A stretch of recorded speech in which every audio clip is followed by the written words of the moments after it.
নির্বাচনী প্রতিশ্রুতি অনুযায়ী উন্নত ও মর্যাদাশীল বাংলাদেশ গঠনে সরকার কাজ শুরু করেছে বলে সংসদকে জানিয়েছেন প্রধানমন্ত্রী তারেক রহমান। সংসদ অধিবেশনের প্রশ্নোত্তর পর্বে প্রধানমন্ত্রী বলেন, আইনের শাসন, মত প্রকাশের স্বাধীনতা নিশ্চিত ও বৈষম্যহীন সমাজ গঠন করা হবে।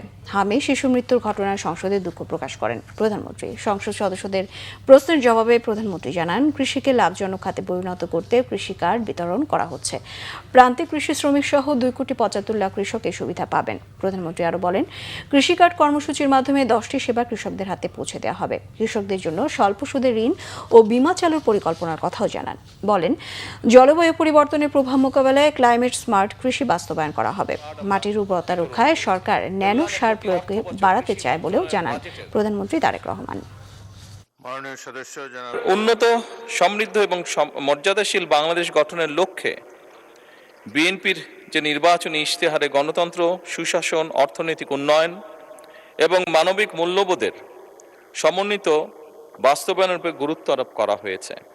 এতে অবাধ ও সুষ্ঠু নির্বাচন, প্রশাসনিক স্বচ্ছতা ও জবাবদিহিতা নিশ্চিত করার পাশাপাশি অবশ্যই আইনের শাসন, মানবাধিকার ও মত প্রকাশের স্বাধীনতা প্রতিষ্ঠার কথা বলা হয়েছে।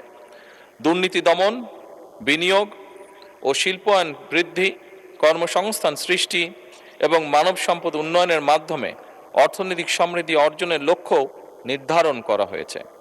একই সঙ্গে শিক্ষা, স্বাস্থ্য, কৃষি ও সামাজিক সুরক্ষা খাতে উন্নয়ন জোরদার করে অন্তর্ভুক্তিমূলক ও বৈষম্যহীন সমাজ গঠনের উপরে বিশেষ গুরুত্ব আরোপ করা হয়েছে।